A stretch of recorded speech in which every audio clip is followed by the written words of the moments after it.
the show. Let's see what has been happening in the wrestling world. Welcome to the show, where comedy meets wrestling by fans for fans. The Two Count, always the best guests in Midwest. The Two Count, great time guaranteed because we're the best of the best. Meet me, Ace and JR, Top Shelf Tommy, we're about to start. Welcome to the Two Count. It's time to dig deep into the wrestling world. Welcome to the Two Count, where comedy meets wrestling by fans for fans. The Two Count. The Two Count. The Two Count. Where comedy meets wrestling. Please comment, share, like, and start a hype train for God's sakes. And now, here are the hosts of The Two Count. Comedian John Russell, wrestling broadcaster Big Ace, and everybody's favorite heel, Top Shelf Tommy.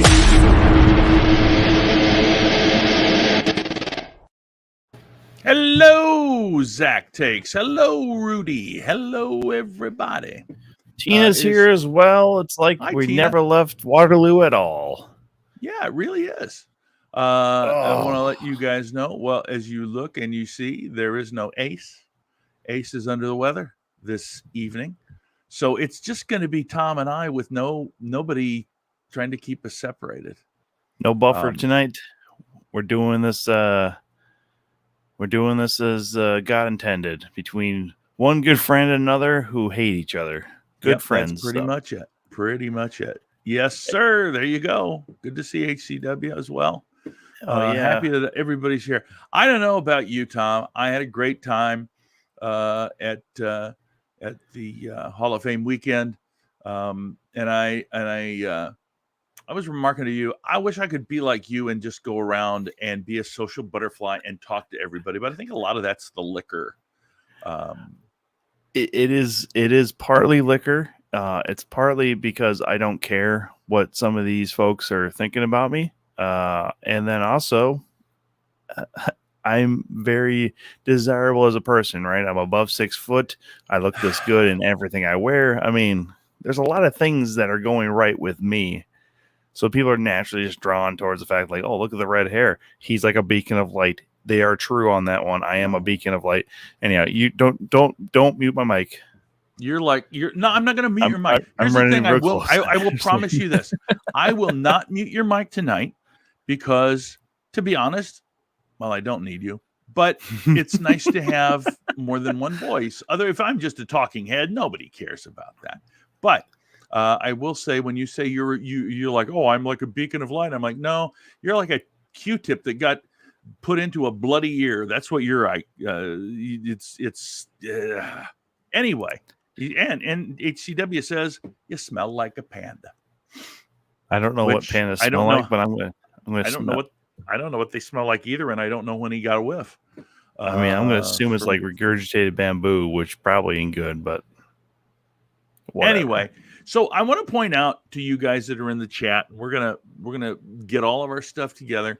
But Tom has on his shirt, it is, of course, our logo.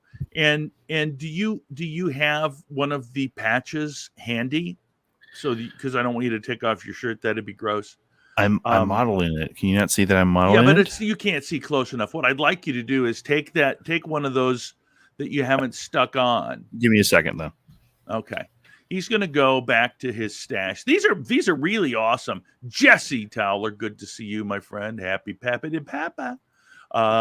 So we did try to get these patches in to have them down at the Hall of Fame, and the shipping got fouled up, I guess. Tom will be able to tell you more about that because he was responsible for the patches, but they kind of got held up, I think, in Alaska. There you go. It's a nice. It's woven. What do they call that? The process of making the. I think you might be right when you say woven. Yeah, there you go. Zach, this is the current Dark. Is it Dark that's on Monday nights? Or Tuesday nights is Elevation? I can't remember which is which. My apologies. But one of those is what's Dark on. Elevation is on Monday. Okay, so then this is Dark. Yeah, and I agree, Jesse. That shirt, when Tom put that patch on there, it does look really, really good, doesn't it?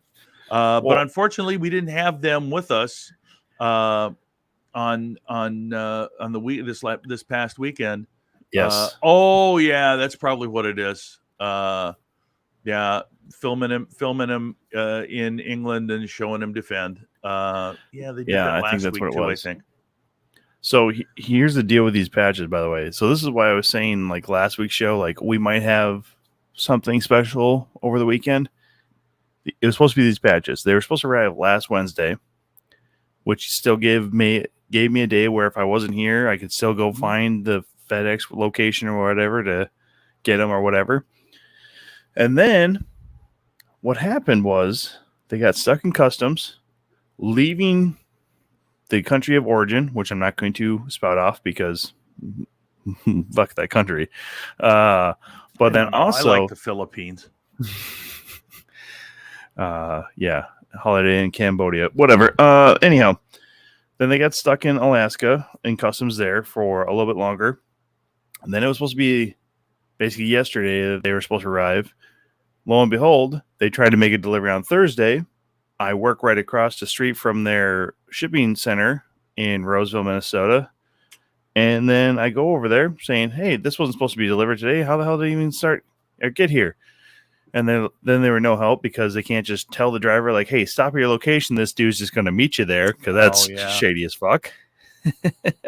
Yeah. So that was disappointing to not have these for the weekend, but I'm sure we'll still have some for probably still some left over by next year, unless we just go on a hot streak of selling these bad boys. So how many of them did you get at a time?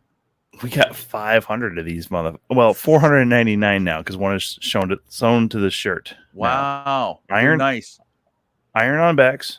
And so Stan, how are you? Good to see you. Thank you so much. Yes. Iron on backs, that's pretty cool. But I still then stitched this on because that holds better. So there you go, everybody. We got those available. Look at that. Rudy's got it lined up too. Sin would like to have a few of those. She's doing I'm great. sure. I'm sure. So I'm going to bring Blast. How you doing? So the idea is, I know some of you guys already have like all our other stuff. Yes. You know, some of you've already got a magnet. Some of you already got the sticker. Some of you even has gone as far as to order a shirt from our drop shipper.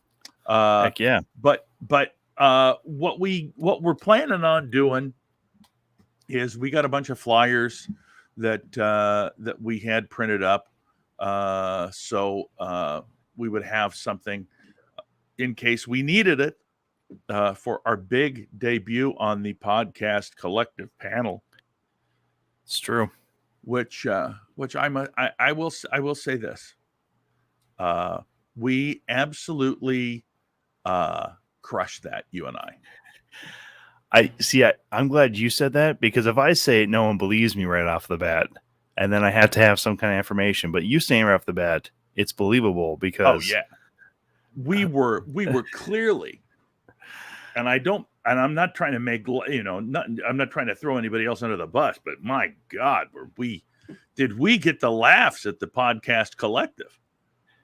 Now, just so everybody's aware too, yes, we did get the laughs, and you're right, JR. But just so everybody who wasn't there is aware. I was hungover like a motherfucker. I know you were. You was Riz. Hello, baby girl. Good to see you. Thank you for hopping in. Rowdy, nice. Good to see you, my friend. Thanks for hopping in. Well, Tina, you're awesome for all your support, and we really appreciate you putting that autographed flyer. You have one of the only ones that's autographed. That's true. I think there are 3 that are autographed at this point. Yes, I think so. But sunglasses and all. That's right. Sunglasses and beer. That's how Tom rolls at 11 o'clock in the morning on a Friday.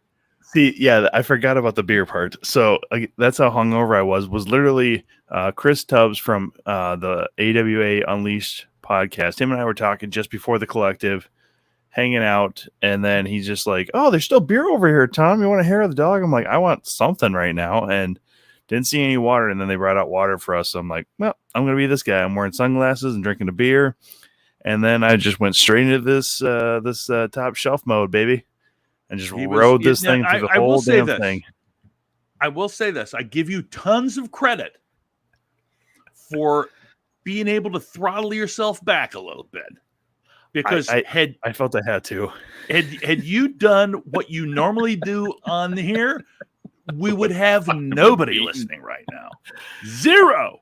I would have been beaten to within an inch of my life, because somebody would have gotten pissed off if I would have answered some of those questions as sarcastically or as witty. I mean, or as correctly as I normally would.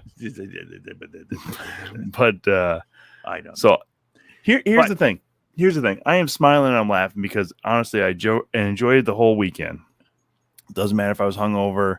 We'll discuss some other things that should have happened but didn't over the weekend as well. So seriously, it was just a lot of fun. Yeah, and the thing about it is, oh yeah, that whole thing. Oh my gosh, if you guys want a step-by-step recap, don't get me started about the fucking broken record, because oh God. That was something.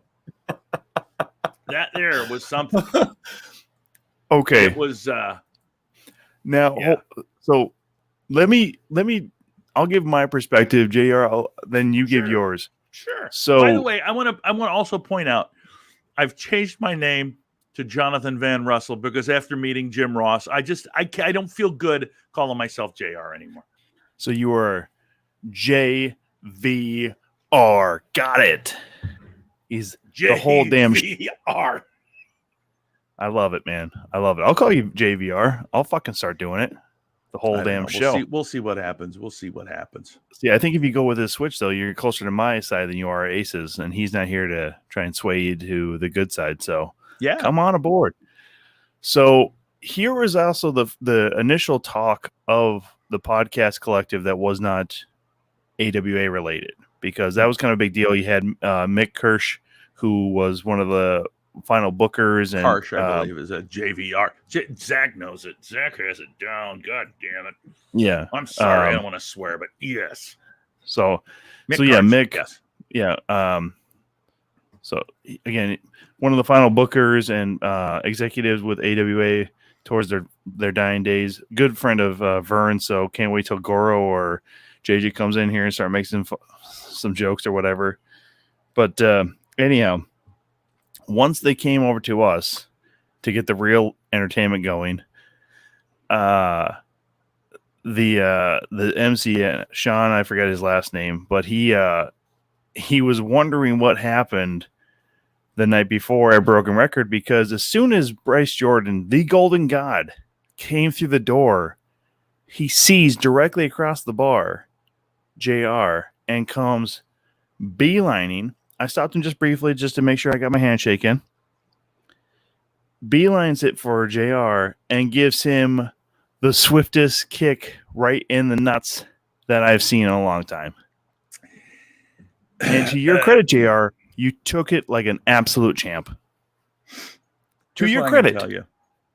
Here's what I can tell you. I want you guys to know that it was, first of all, to kick an old man when he's been drinking is not, particularly in the Nuggets, is not good.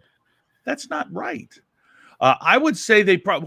What do you think on Friday night? How many people do you figure were at that show? 300, 400? I would say probably around 300. It was a lot more people than I thought there was, because we were there pretty early to do the setup for the sound and the commentary. Yeah, the audio, video, and the commentary stuff. And they didn't have many chairs set up, but they brought in more chairs, and then there was a bunch of people still standing. So, I mean, yeah, I think your estimate between 300 and 400 was definitely correct on that one. By the way, HCW Bryce Jordan is not a fantastic guy. And I'm telling you guys, I've got a plan. You guys have some of you that have been around here, have seen, some of you seen my son. Some of you know he comes in and will chat every once in a while if he's not doing anything. Hey, look, HCW, what happened? What turned this all around, for God's sakes? I don't know what's going on with you. Because he's aboard that top shelf life, baby. No, he is not. HCW understands, man. He gets it. For those of you who know, my son in chat is blazoned. He's not here now. He a lot of times has other things to do, but he is 6'7" and 400 pounds. If he's an ounce, and you know what?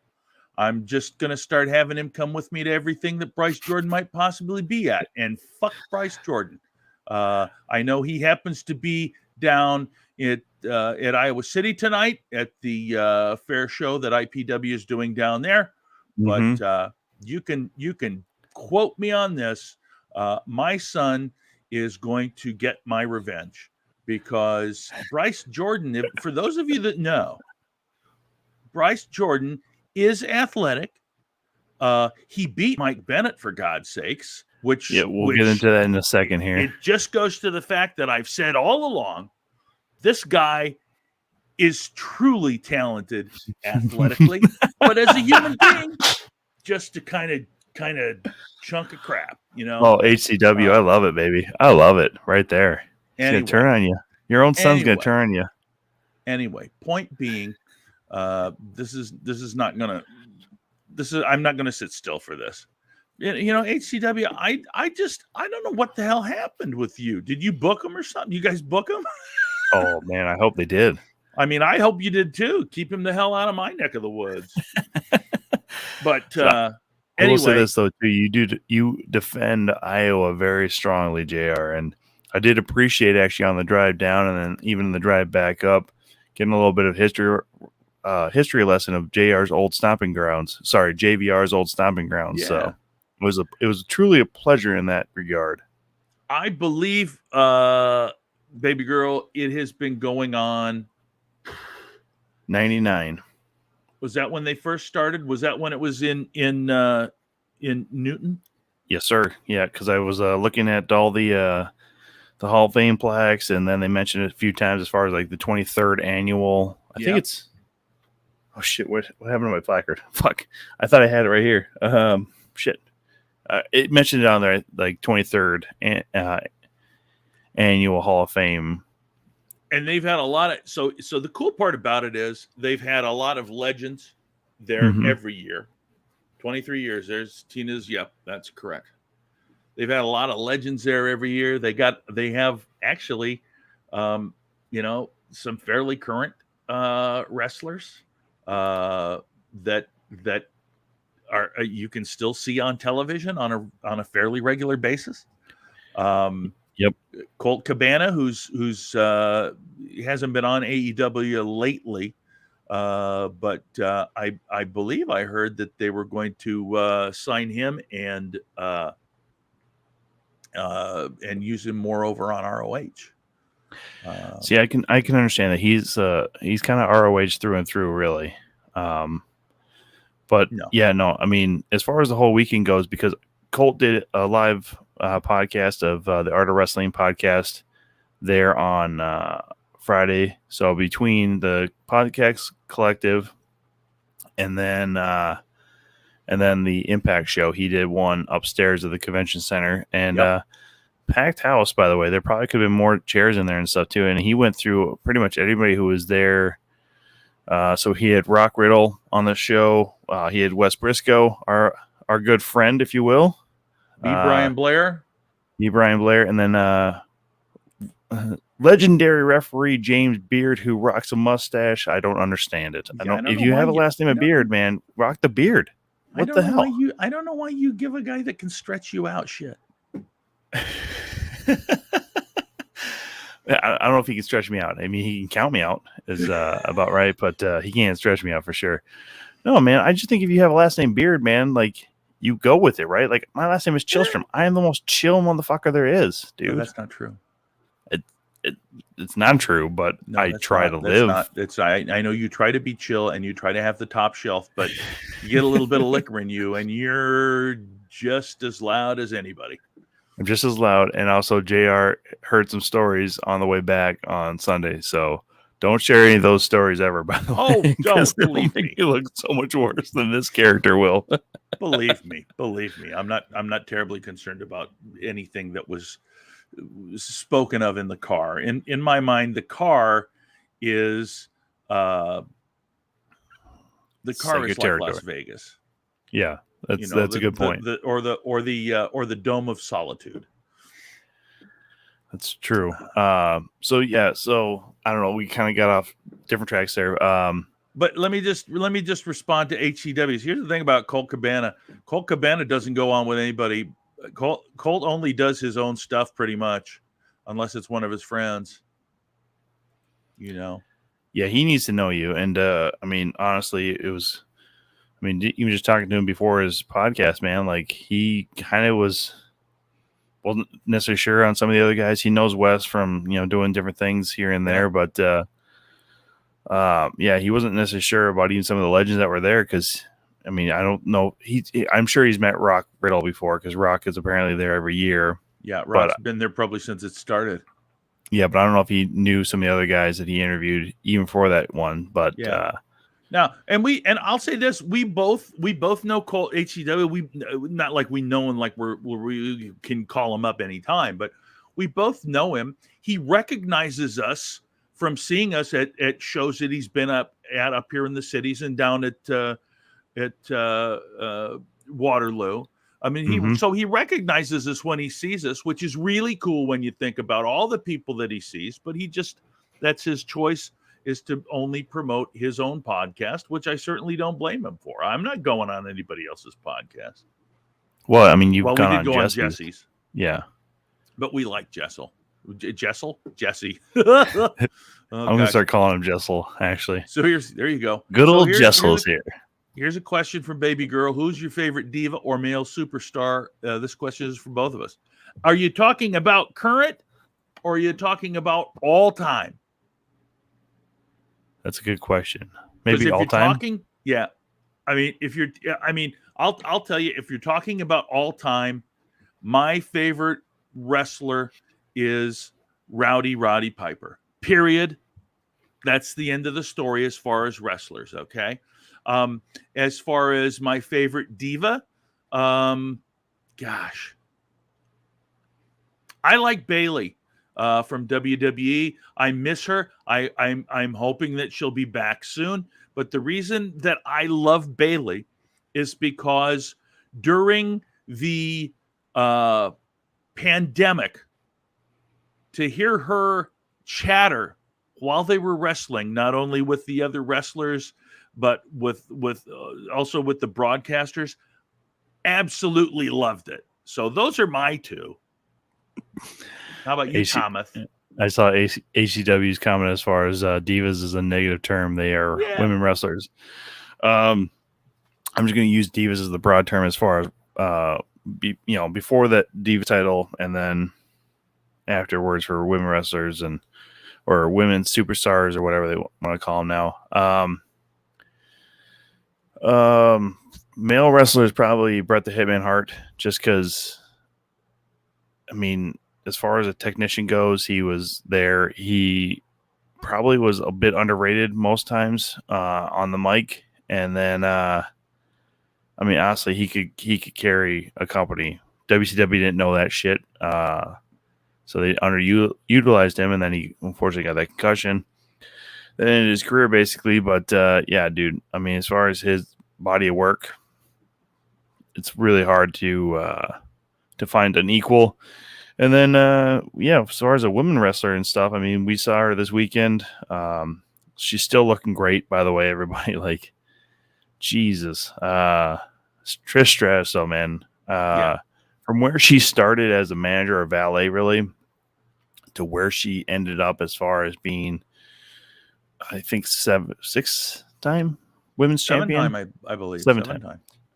And then her and Lita both, as far as what they really did for that division, passing off to like Melina and Beth Phoenix, and then or even like throwing like Ivory and Molly Holly, and I mean, they really did help make that title an actual title to believe in and get behind and follow, because just the work that they did. So, I mean, really, it sounds like a pervy young boy and stuff like that. But yeah, I mean, as far as fanboy and stuff like that, yeah, like I was kind of enthralled with seeing Trish this last weekend and stuff. And Yeah. got to take a picture with her. Super fantastic and nice person. And I wish her nothing but the best, because seriously, she was like, I think she was everybody's highlight for the weekend. Oh gosh, yeah. And this is something that people don't realize. I was telling somebody this today.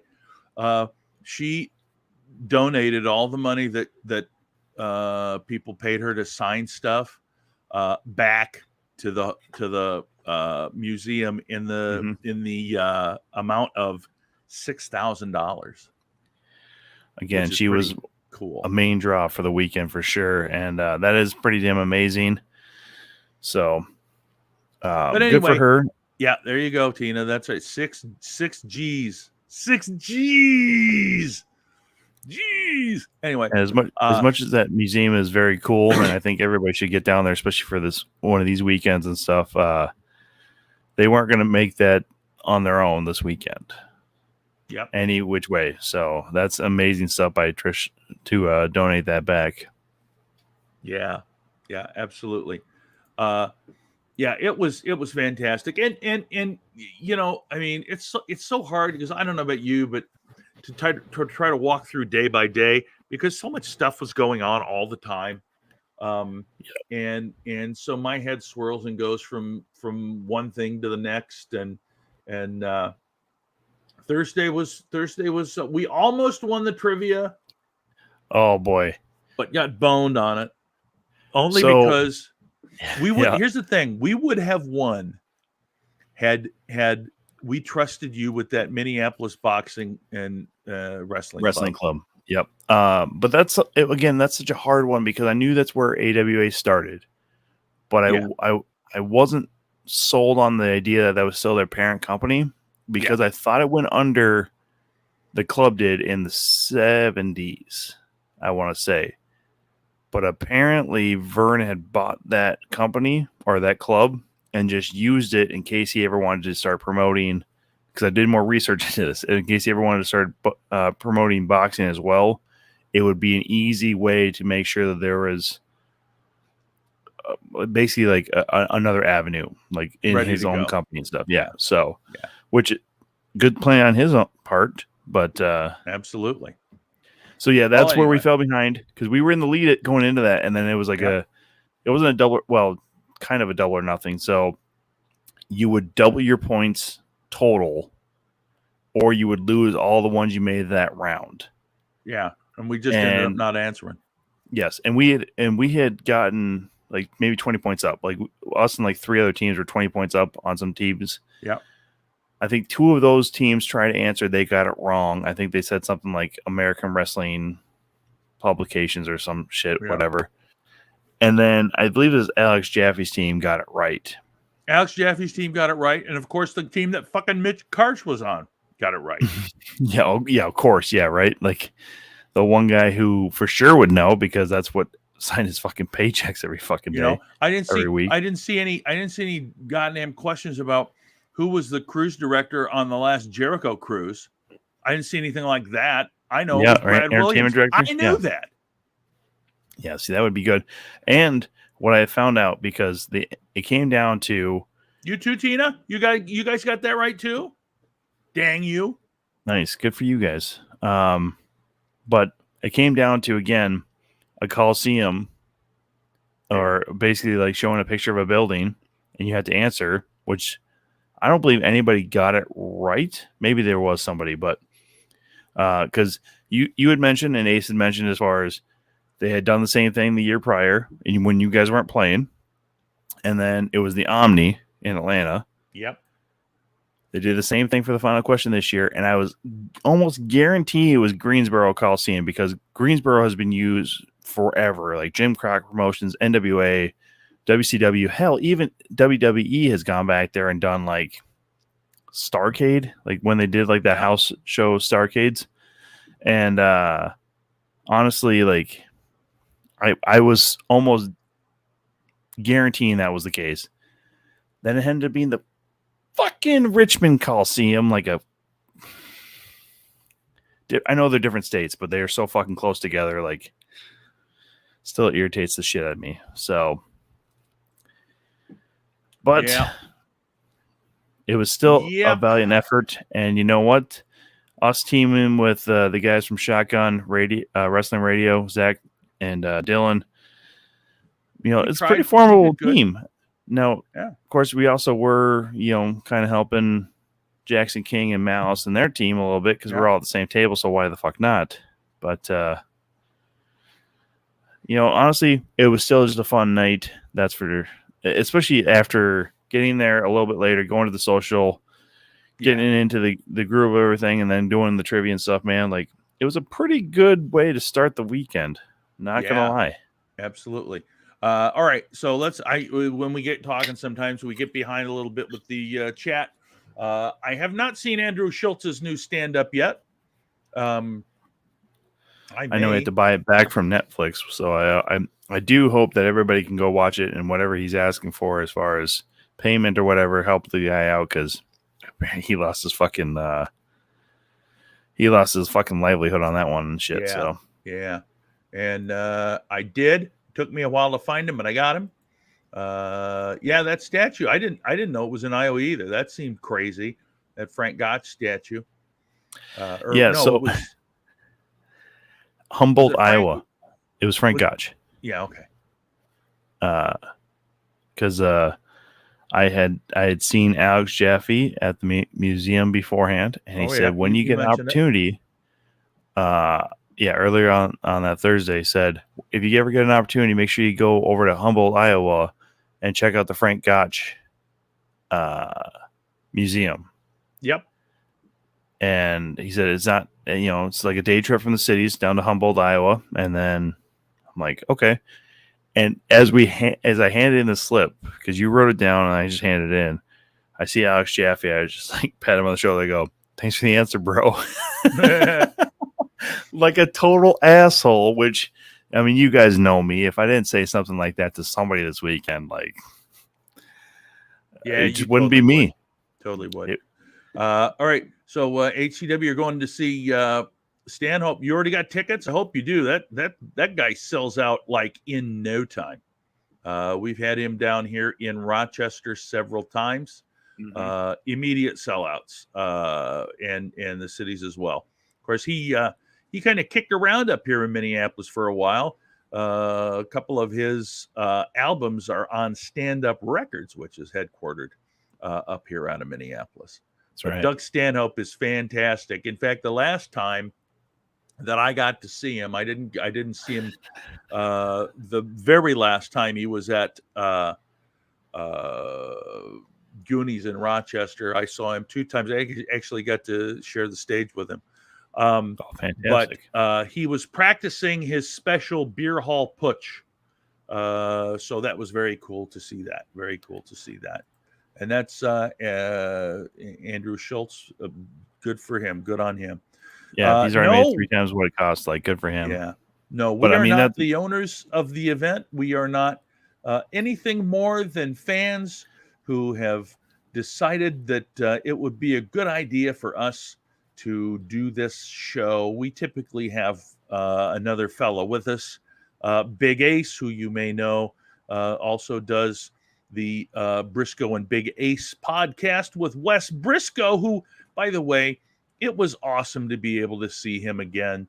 Yes, we don't get to see him enough, but Wes is one of those guys that, I mean, he's, in my opinion, he's not had enough attention and enough support from folks in the business. You may recall him from Big L's doesn't. Yeah, he doesn't. He yells at Tom is who he yells at. But he was HCW is saying that he yells at us, me and HCW too much. That's what he's talking about. Oh, okay. So he just yells at the top shelf jackasses. Okay, I got it now.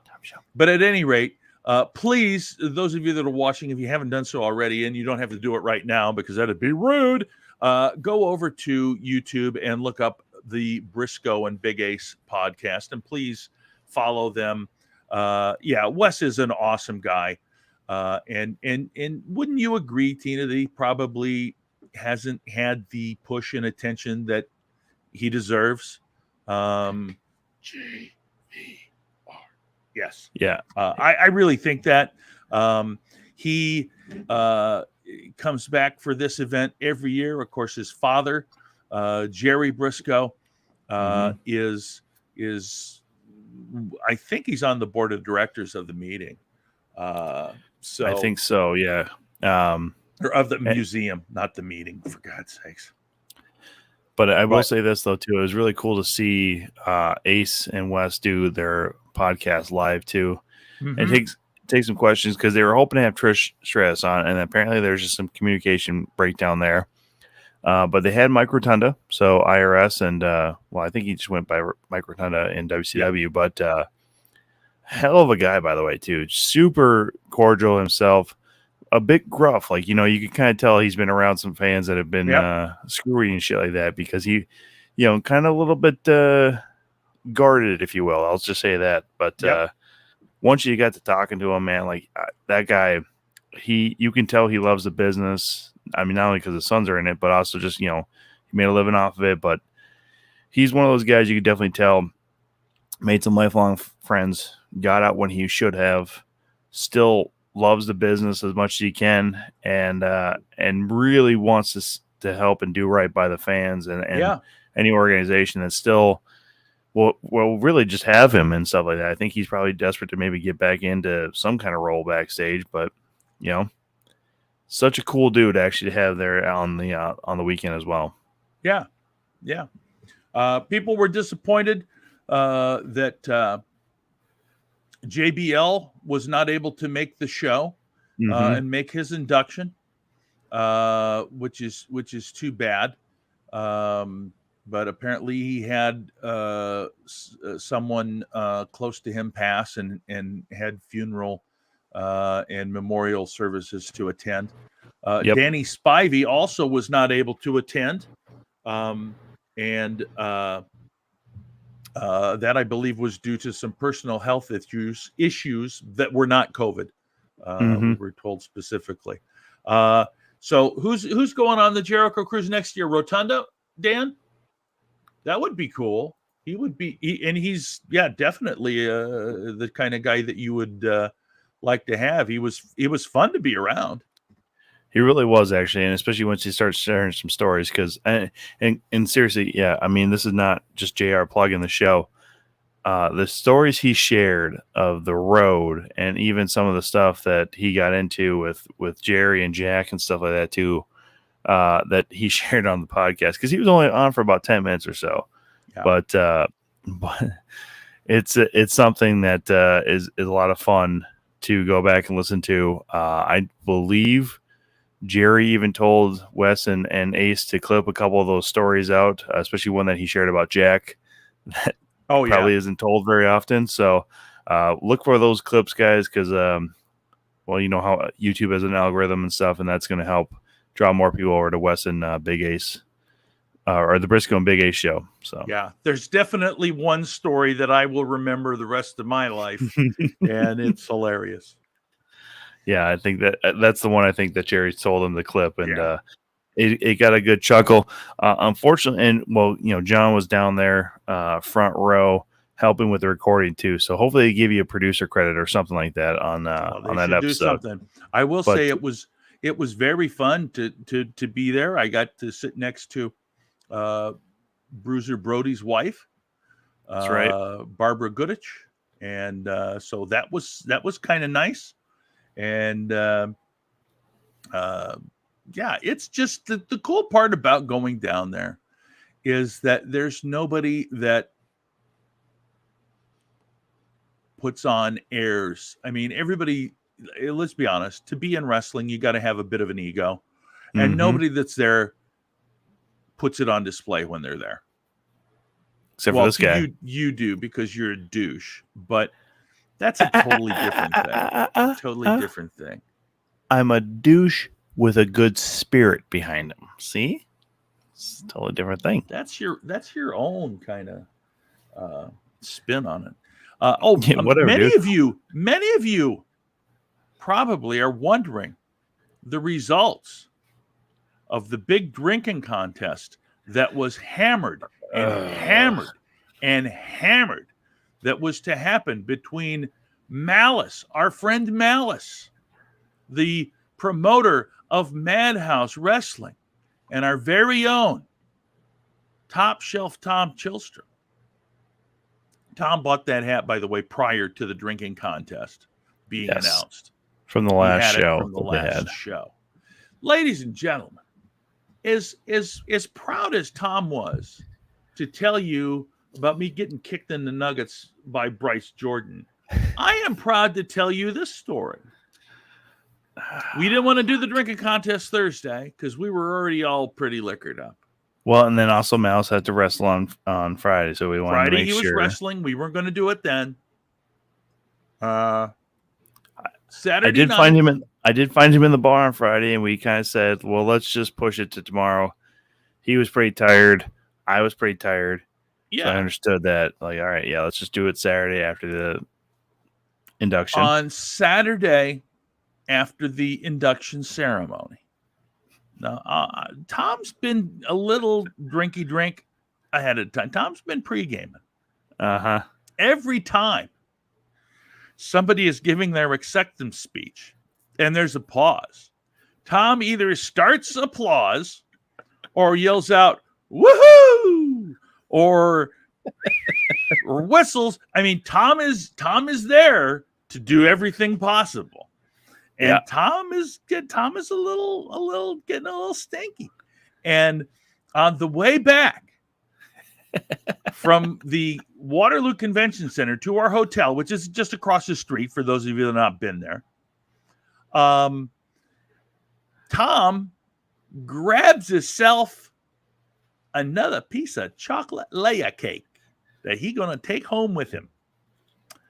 And he got it. He sort of nonchalanted it out of the room, and we start down the stairs, and we get to the hallway, and people are leaving, and I just say, Tom, you're gonna have to eat that here. You can't take that plate over to the Holiday Inn. I mean, it's one thing to take the cake. That's Western. Western. It's whatever. semantics, I understand, but It's one thing to take the cake. It's another thing to steal the plate. And so true. I mean, I didn't force him. He did it because he knew it was the right thing to do. Ate the cake, left the plate on a table that was there in the hall. And then we went over and we kind of hung around a little bit. And it's like, because Malice was not there and they were doing, he was up in his room, and we all decided, well, we're going to go up to the room and we're going to wait a little bit. And Tom came in with us and sat with us, and we decided, well, what we're going to do is we're going to wait a little bit, then we'll go down and we'll find Malice and we'll have the drinking contest.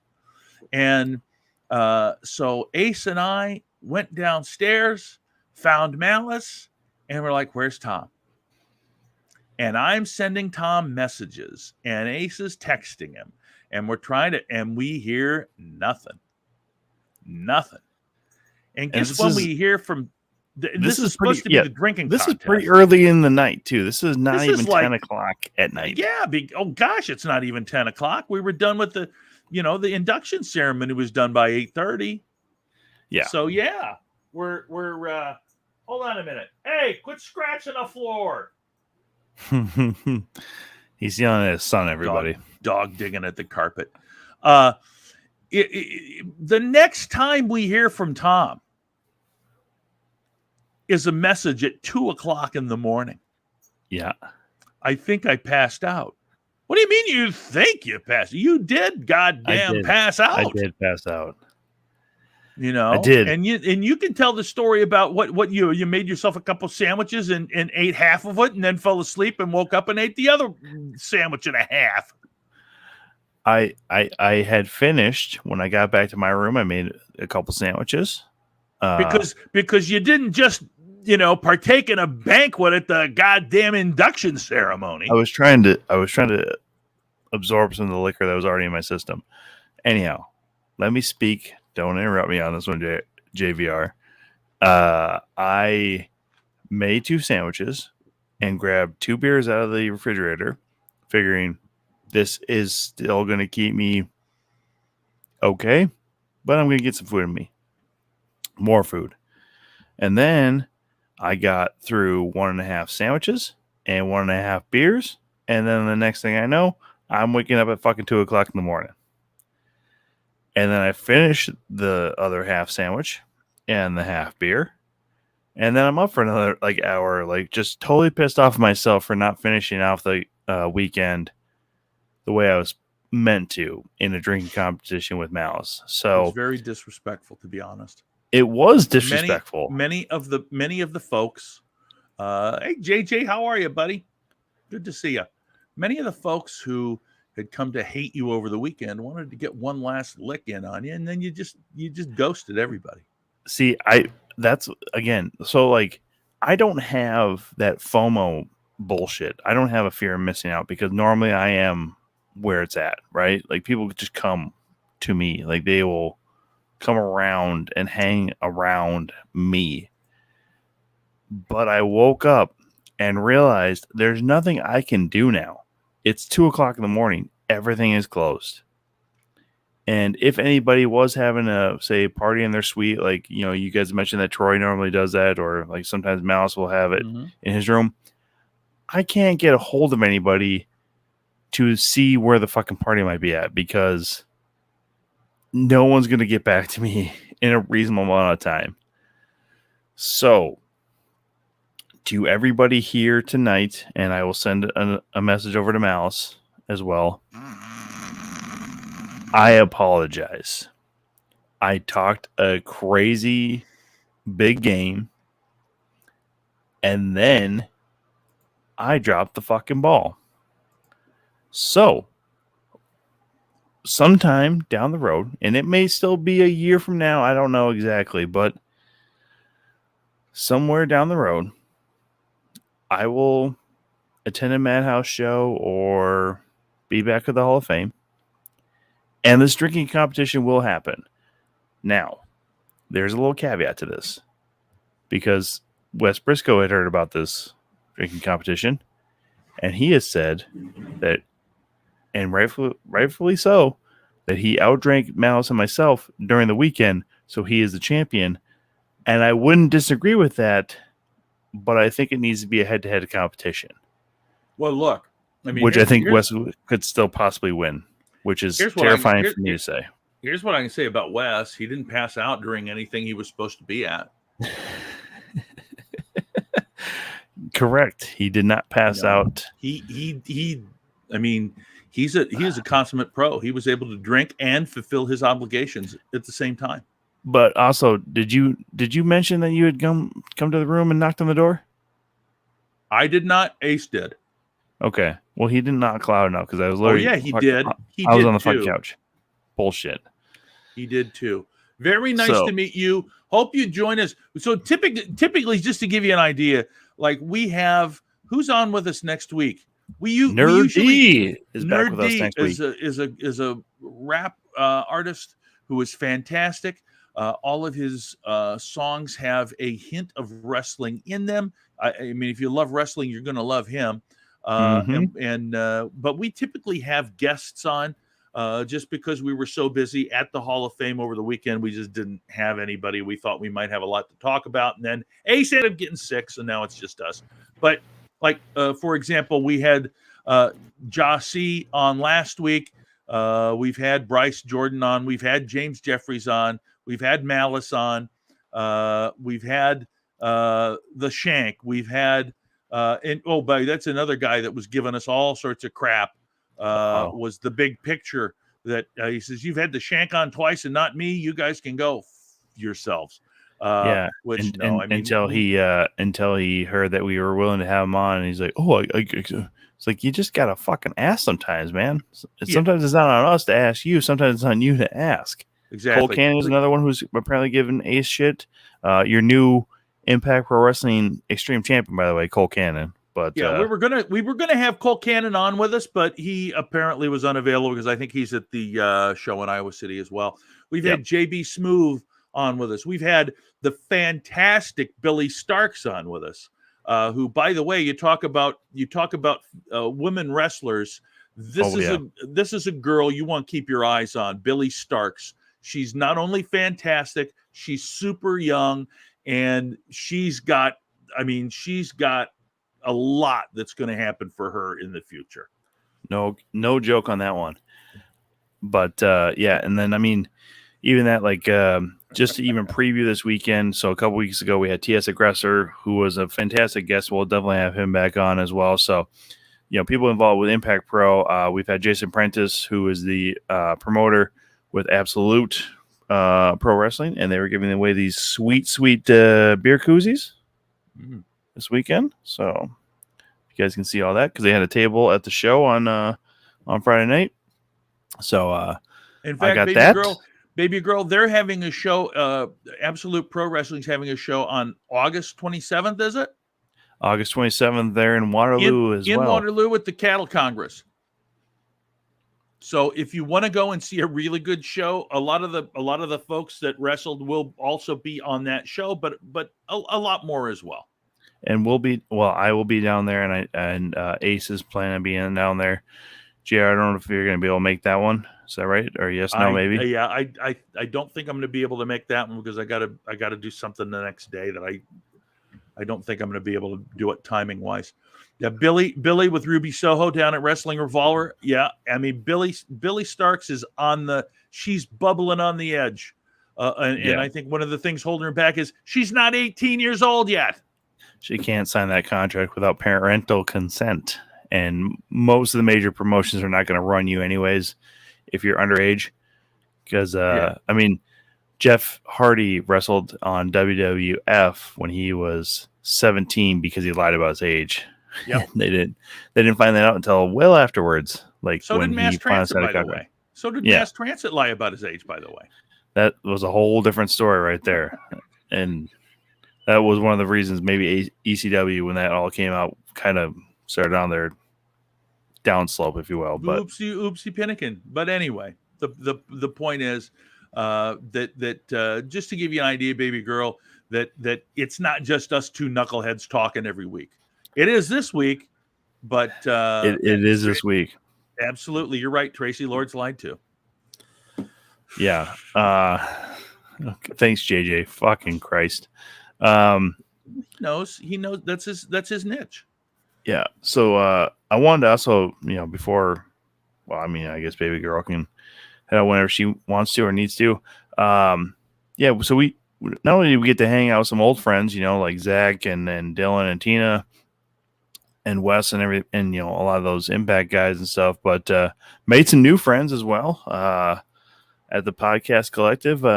Dave, a loyal fan of AWA Unleashed, came over and talked to JR and I for good 4 or 5 minutes or so, like that. Asked, we signed his poster for him, so so we hope to see him around here as well. So and I was giving him crap the whole rest of the weekend because, well, hey, you're a new friend, if you will, not necessarily a new fan yet, but new friend. And then after hanging out with Wes at the lifetime membership banquet / social, so I got in for free without having to pay that toll. But no, I ended up talking with Dwayne, who's also apparently a member of the Dan Gable Museum as far as their staff and the volunteer. I did not know that when I was in line waiting for my picture with Trish. So I was just shooting the shit with him, and then literally he takes out the hat, changes his shirt into a suit. He looks all nice. Have no idea I'm talking to the same dude. But Dwayne over there, thank you so much for being so cordial and so nice. And then Gabe as well, guy out of Chicago. He's there every year. He's been going for almost a decade now, he said.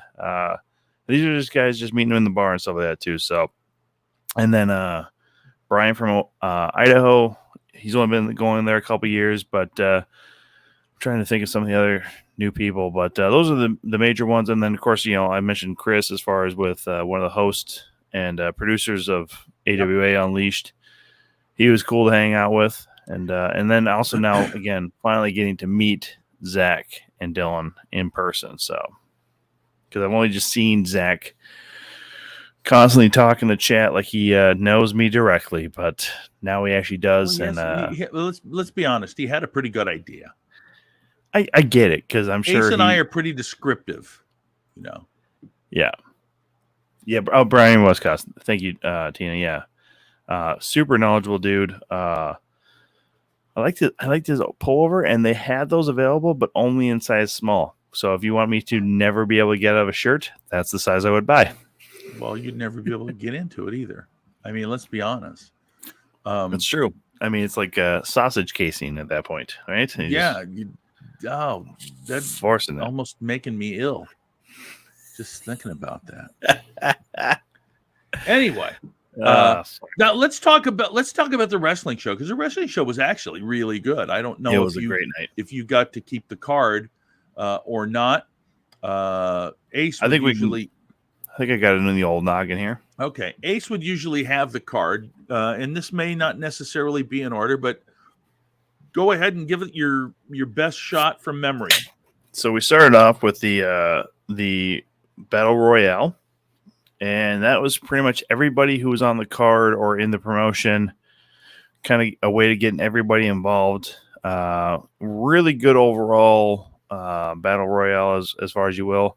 Thankfully, they were announcing people who had been eliminated, which is great because sometimes people just get lost in the shuffle, and especially people who don't know, which is it's a big enough show, like it's a good idea. But Zeke Dynamic was the one who came out ahead. He was also going to be wrestling later on in the night, so that was pretty cool to see that he won the Battle Royale. I think last year it was won by Death Dealer, correct? Yep, that's nice. Correct. So there you go. So maybe you'll probably see Zeke Dynamic maybe here on 2 Count with us one day. Then from there, it transitioned over. I want to say it was not the hardcore match at this point because that kicked off the second half. I think the second match was, I think it was Jackson King and Too Cold Scorpio. That is correct. Yes. Jackson King I don't think was in the Battle Royal because of that reason. He was going to be the next one up. A lot of great back and forth. It's kind of weird when you see a wrestler have their grandchildren there with them. But Too Cold Scorpio's grandkids were there, about 3 of them or so. The youngest one, she was running back and forth between where his table was, so where grandma was, and then back up to the ring and kind of back and forth. Very cute kid. Too Cold Scorpio did a lot of the old school stuff, like taunting with the left hand and then coming back over with the right, taunting with the right hand and coming back over with the left. Just a lot of some of the old school Too Cold Scorpio vibe stuff. Greatest hits, and baby. The greatest hits. That's what you do at this age, right? He picked up the victory. I was kind of shocked by that just because Jackson really fought hard and stuff like that, and I really thought I was going to get the win, but good spirits all around and stuff like that. Good finish to the match. It's not quite a frog splash with Too Cold Scorpio, right? It's like more just a splash, the funk splash or something like that. Yeah, I think so. So, but picked up the victory, celebrated with the fans and stuff like that. I mean, that's why they bring in the big names, right? Is to help these guys get over and a little bit of shine, a little bit of the rub, if you will. Mm-hmm. But then the next match after this was Colt Cabana versus Ethan Everhart. And again, correct me if I'm wrong on any of these, but I believe that was the case. And I will say this about Ethan Everhart's family. They come out in droves because we saw them at the Absolute show as well. There's a lot of them. Yeah. Now, they do live in Waterloo, so it's very easy for them to get to these shows when they're in Waterloo. But they are probably... I'm glad they didn't get in the way of the camera is what I'm going to say here, because they bring signs, and they are very loud, and they always seem to sit on the same side as the hard camera that we have set up for these events. So I'm always a little bit nervous about having to go up and say during one of their sons' matches or one of their family members' matches to say, hey, can you keep the sign down for a fucking second?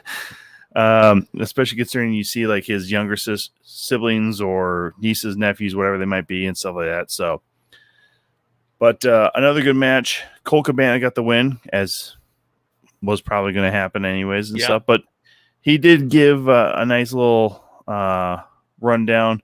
The endorsement speech at the end was fantastic.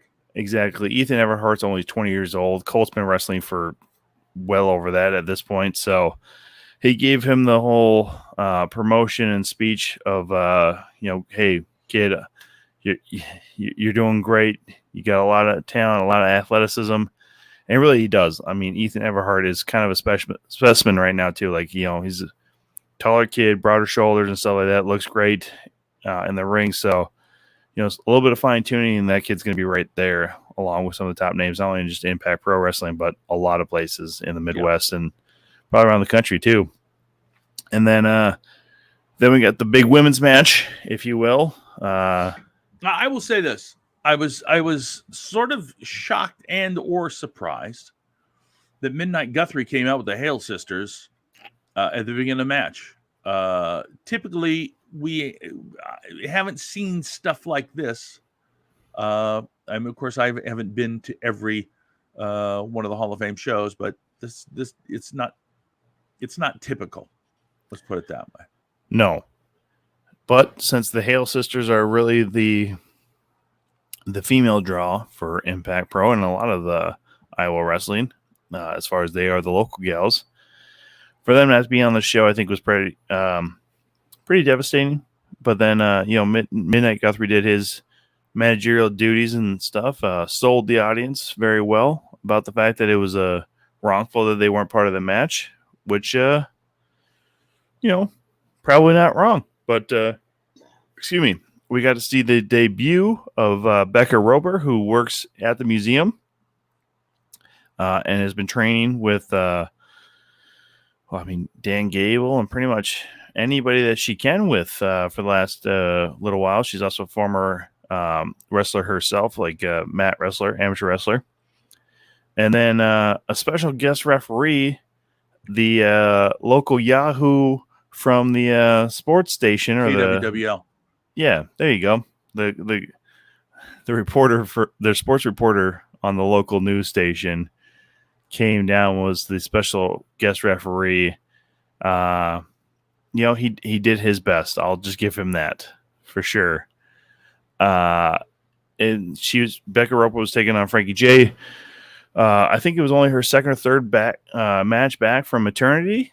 Yep. So she was looking pretty good. Really good match. A little bit slow developing, but I really kind of started coming around. And then we had, of course, interference from the Hale sisters eventually in that match. And then the tides turned. It became a tag team match, Becca Roper and Frankie J versus the Hale sisters, with a new special guest referee, James Beard, coming out for that one.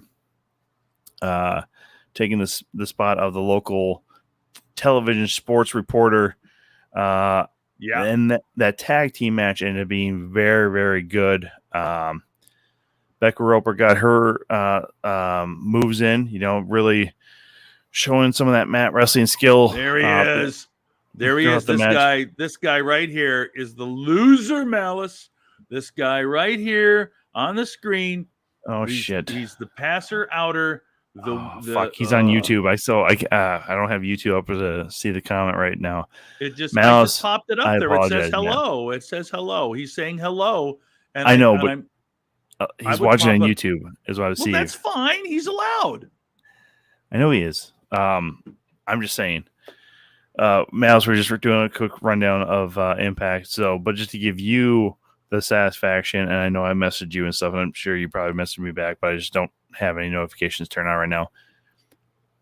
I apologize. I talked an insane amount of shit leading to this weekend, and then I was not there to deliver. So, gigantic pussy. I'm not a pussy. I fell asleep like a giant wuss, if you will. Or maybe I had temporary narcolepsy. Fuck you, JVR, you fucking clown. Anyhow, Malice, to you, I apologize. I got everybody's hopes up and then I let them all down for literally 1.5 sandwiches and 1.5 beers. So And you think you would win a drinking contest? shut the fuck up, JR. All right, I can drink you on a table, and that's all that fucking matters. I can drink you and Ace combined to the fucking table. Okay, so if anything, I'm the 2 count drinking champion, which is nothing because neither one of you drinks all that often. So literally, just makes you sound like I'm a braggadocious alcohol. Maybe you and your liver could form a tag team. We're gonna call it. Idiot. We're gonna call it drip and drip. That's what we're gonna call it. It's stupid. So yes, Mouse, I do apologize. Hopefully, again, maybe we can actually make this happen.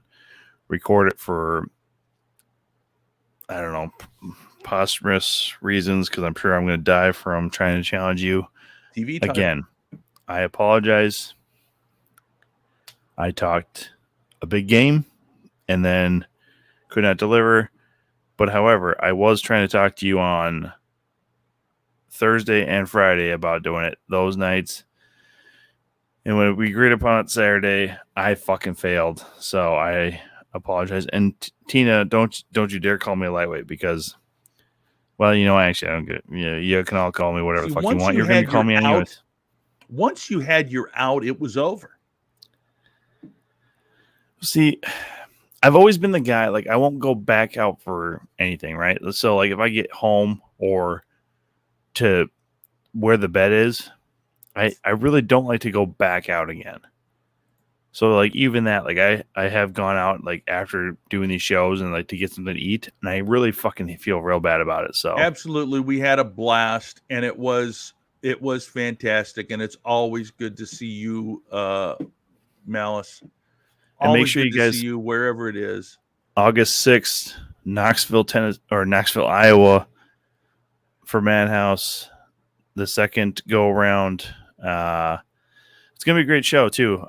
AJ Smooth against Clay Cooper. Clay Cooper for the Madhouse Championship. So it's gonna be a hell of a fucking. That, by the way, we're sponsoring that match. By the way, it's only because Clay Cooper sounds like a dude who was trying to do comedy in the 80s and then failed miserably and then went into acting and then still failed at that. So I'm sorry, but AJ Smooth will always have my respect because that man showed up to the podcast collective and sat in the audience amongst the commoners looking more dapper than Rock Riddle. You understand what I'm saying? And that's hard to do. If anybody's met Rock Riddle, that dude dresses up and is in a suit ready to go for the continental breakfast at the fucking hotel.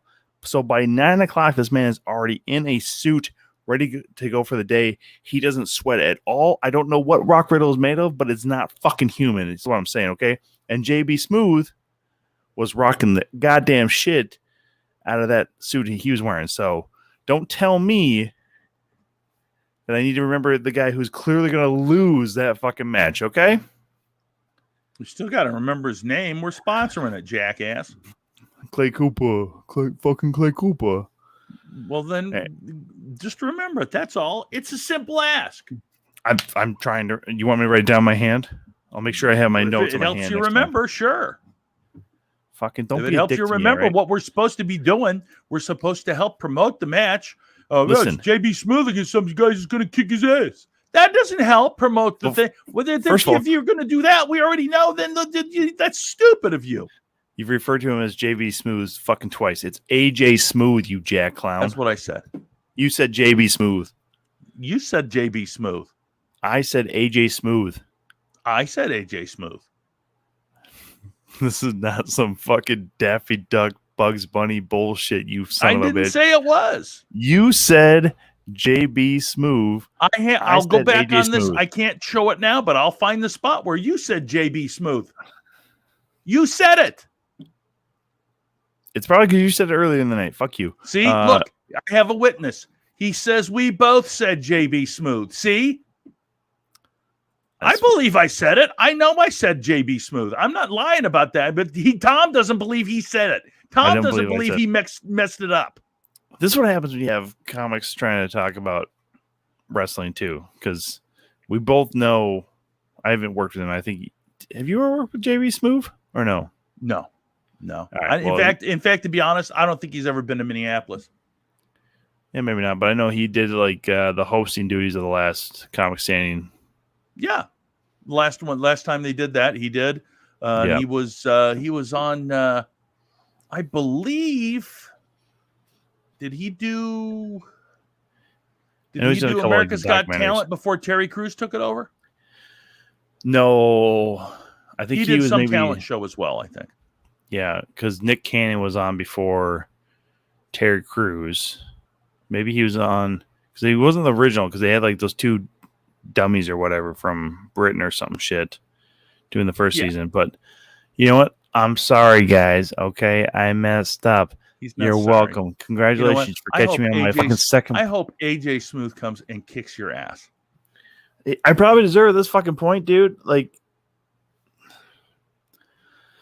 listen, I did a lot of dumb things this fucking weekend, guys. Okay, here's the dumbest thing I did, or second dumbest thing. The first dumbest thing was to miss out on a possible drink contest with Mouse. That was the dumbest. The second dumbest thing I did was drink so heavily on Thursday night that at one point in the middle of the fucking morning, probably like around 3 a.m., I'm dreaming about God knows what, and I yelped in my sleep and then woke myself up wondering where the fucking dog was. So basically, anytime your dog is having a dream and they do the same fucking thing, I did that. Okay? That was the second dumbest thing I did this fucking weekend. Okay? So there you go. I'm willing to admit that I am a flawed human being, but I'm working on it because I'm still living that top shelf life, which none of you fuckers can say at all. So just because you want to hang around and be around us doesn't mean you're part of that fucking movement, okay? Nobody wants to say it. Everybody wants to be part of it. They may not want to say it, JR, but everybody wants to be part of it. You got two guys that want to be part of it. You got the Shank and you got the Golden Boy. Dude, bullshit. I got HCW on my side too, man. HCW is living the top shelf life. HCW is a good character. He goes with it like the breeze. If the breeze is blowing one way, he's with you. If it's blowing the other way, he's not. I don't mean that against him. He knows how it goes. He knows how to work it. Jeez Louise. Fucking talking shit about one of our loyal fans. See? Yeah, and Tina did start pouring. She was liquored up enough to start pouring her drink on me, which was cordial, I guess. Yeah, I mean, somebody was going to, I think, especially at Broken Record that night. Oh my gosh! But don't you say that, Dan? HCW is not a TC mark. He's not a Tom Chilster mark. He's a top shelf mark. Maybe he's a TS mark. Because all you should be a mark for the TS to live that top shelf. Nobody wants that. Nobody shut up. That. Anyhow, back to the Impact Pro Wrestling show. We got so sidetracked there with my apologies. Okay, everybody? I apologize. Because honestly, I wanted to actually, if we were going to have a drinking contest, I wanted to live stream it so you could all see how drunken mess I would be. But we didn't deliver on that, so I apologize. But check us out on Twitter and Instagram to see some of the other stuff that we posted. So from the weekend. Anyhow. After the women's match, we had intermission, which, by the way, Becca Roper and Frankie J won the women's tag team match there. Intermission. And then after intermission was the Impact Pro Wrestling Hardcore Championship match. Extreme Championship, excuse me. And this was, I want to say, for sure 4 guys. I think it was 5 of them, yeah. Mouse was the defending champion. Mm-hmm. Then you had Cole Cannon, Zeke Dynamic,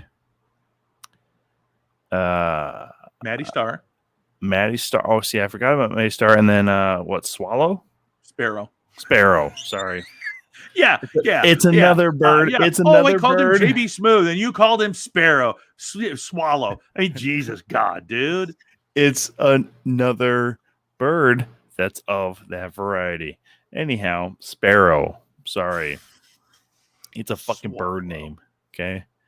you want to be a real person, get a real fucking name. How about that? You're not a real person in my book. Fuck you, Well, there's Sparrow. another guy's gonna kick your ass. I don't give a shit, dude. I got an open challenge. Like, I was talking to Death Dealer several times, and he never once brought up this fucking match that he's challenged me to. You know, fucking Saint brought up a match before. Cole Cannon fucking mentioned he would like to take me in a match before, and blah, blah, blah.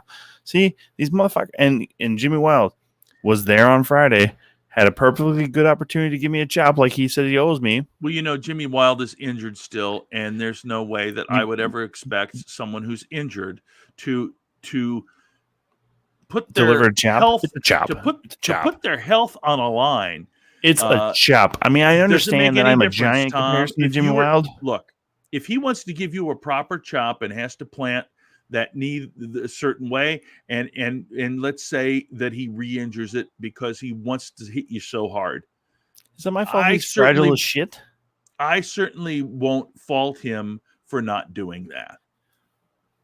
For protecting his livelihood, I Listen. think that I think you should know better, to be honest. Listen, I've torn my ACL and never had it repaired either. So you Well, don't good need for you. You want to? Did you give anybody a chop while it was healing? No, because Well, why not? I just kept playing You sports like could've. a champion does. Okay, I sacrificed my health for the better of my fucking teens back in the day. Okay, glory days, yeah, be damned, but whatever. Okay. Whatever. Anyhow, this is a great extreme match. Maddie and Sparrow were basically taking on the world, 2 on however many we're trying to get them.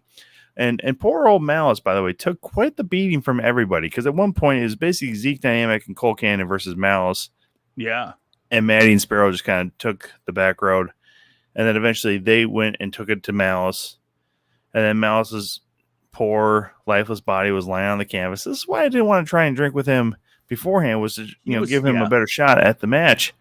And then when he came out of it, I mean, boy, oh boy, he had a rough go of it that night. And I'm really glad he came out the other side still in one piece, because boy, oh boy, like I said, they took it to him. They did. He took at least one massive chair shot as well. Oh boy, oh boy. At least yeah. one.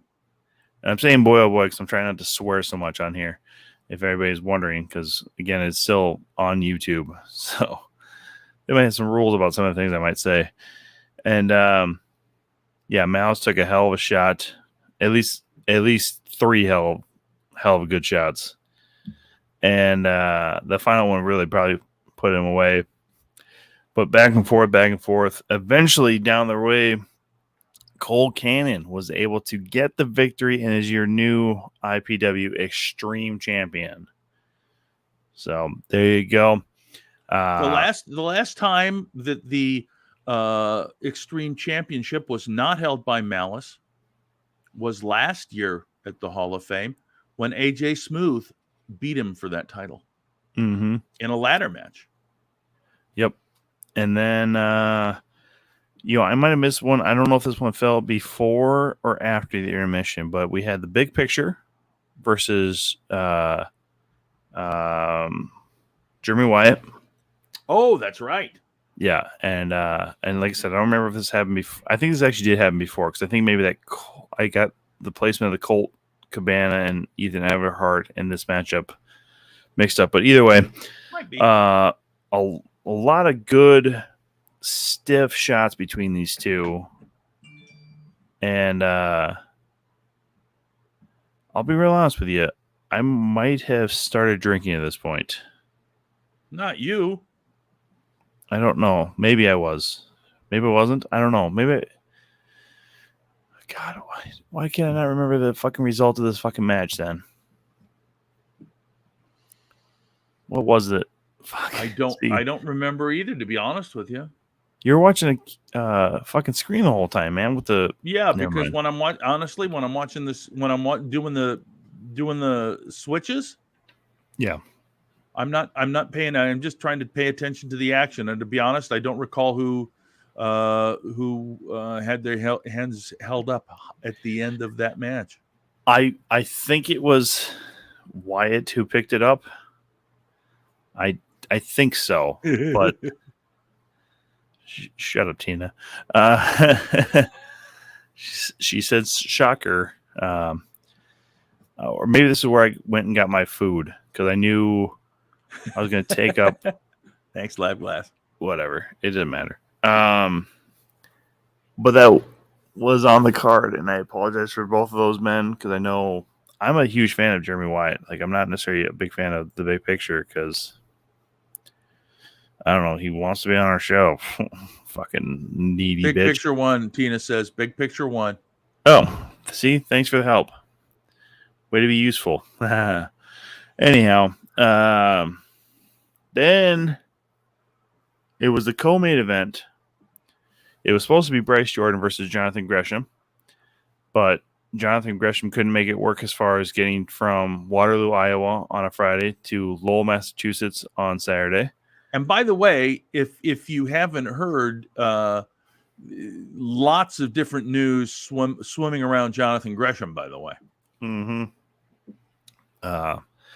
Yeah, well, just to touch on that real quick, he and spoiler alert, he is no longer the ROH champion, and apparently wants his release from AEW/ROH. So Interesting. yeah. Anyhow, so Gresham was not there. The replacement was found. Mike Bennett, Who is awesome, by the way. super great dude. Part of OGK with Matt Taven, formerly of the Kingdom, formerly Mike Kanellis in WWE. And if there's ever been a gimmick that has killed a wrestler's trajectory more than Mike Kanellis for Mike Bennett, I don't know, and I can't remember it. Yeah.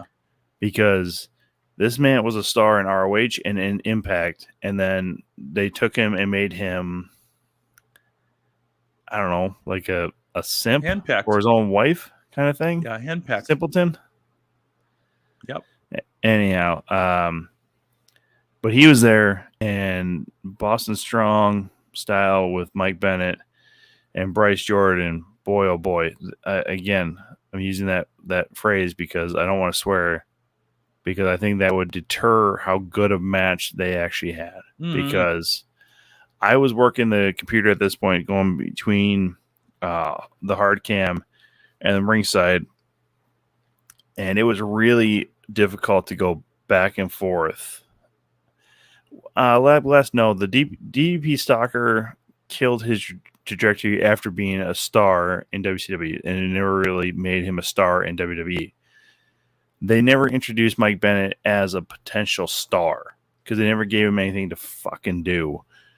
Anyhow, so back and forth, both guys got in so much offense that it was really hard to tell who was going to come out ahead. And Yeah. I mean, the back and forth and the chemistry they had for literally almost zero time. I think Mike Bennett got to the arena or the venue about an hour before his match, I think. And I mean, just Yep, a that was a great, great line. yeah. Yes, I was going to cover that too, Tina. Thank you. So, Bryce Jordan picked up the win, beat Mike Bennett clean. By the way, it wasn't like it was a schoolboy or any kind of shenanigans. Bryce picked up the win cleanly. By the way, I told him rocking the HBK tights was a nice little homage / interesting little thing there. So, so Mike Bennett got on the mic afterwards. He gave a little spiel, said Bryce Jordan's a great athlete, great competitor, great wrestler, great performer. Said he has, though, one of the most punchable faces he's ever seen, which, I don't know, JR, is that correct? I believe it's true. And it goes to what we've said before, and I continue to say, Bryce Jordan, massively talented. He will definitely be something in the professional wrestling business. But as far as human beings go, just scum of the earth. Well, and he may be scum of the earth, but he got a picture with Trish Stratus, and that she posted on her social media. So he's gotten a little bit more of a shine from good old Trish as well. So They also kicked me in the nuts. So and then I believe so that was supposed to be the co-main event. I think it still was, but then they had the tag team match. Fuck you, Towler. Jessel. Fuck you, Jessel. there was a 4-way tag match. Yes. So it was the reigning champions, Justin Decent and the Death Dealer, taking on fucking what was Mr. Marvelous. Wes Briscoe and Mr. Marvelous. Yep, I don't know Mr. Marvelous's name outside of that, so he's going to be that. And then you had Ricky Bronson and Shank were another team, and then Chileo, Gable Galileo, and Max Chill were the other ones. It was an elimination style tag team match. First team eliminated was Shank and Bronson by Chileo. The second one was Briscoe and Mr. Marvelous, again eliminated by Chileo. But in the end, James Runyon, Mr. Marvelous, James Runyon. Oh, see, there you go, Tina There. for the win. She's paying attention. She is. See, that's the thing. I didn't get any of that information beforehand because this was a last minute addition to that tag team match with Mr. Marvelous and Wes. Anyhow, Decent and Death Dealer took it to Chileo, got the victory, and retained the IPW championships, tag championships, excuse me. Yes, indeed. And then we finally got to our main event, which, if it sounds like I'm talking a lot, Jesse, and am kind of boring, fuck you. This was a long night of wrestling. It really was, because, I mean, with all of the celebrities and all the former wrestlers around ringside and in the event center, and then still taking on autographs and all that sort of stuff, and all the other things going on in the ring, it was a very long night, a lot of different things going on. And by the way, one thing I just want to bring up about Trish Stratus, we've talked about her a lot already, but when she was not signing autographs, she was sitting in the second row watching all the matches. So she was totally participating in everything and supporting everybody as well, which I thought was really, really cool. Yes. And then your final match of the night was AJ Smooth taking on your champion, J-Double, James Jeffries. And I'm still a little perturbed that James Jeffries has the title, because again, he won it kind of unlawfully against Bryce Jordan in Des Moines as a masked wrestler. Because if you guys don't know, James Jeffries was not supposed to be competing in Des Moines for a year, and yet he was allowed in, reveals himself to be the James Jeffries, as we all knew he was, and then still was able to retain the title. So I hold a little bit of beef about that, because James Jeffries is not about that top shelf life. He's clearly about that cheating life, and yet everybody cheers him. You could have talked because to him. He is. You could have certainly talked to him about it. He was there. He was cordial.